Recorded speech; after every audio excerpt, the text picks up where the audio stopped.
Hello everybody, welcome back to SkillWeb. In this video, I will show you how to convert WEBM to MP4.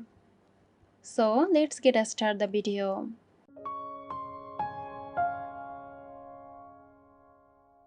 Open your web browser, search for Cloud Convert.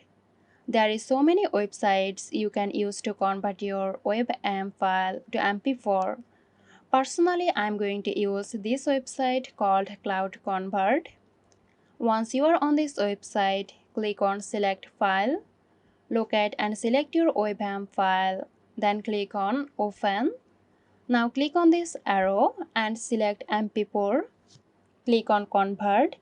This may take some time to upload and convert your file. As you see, it has been converted to MP4.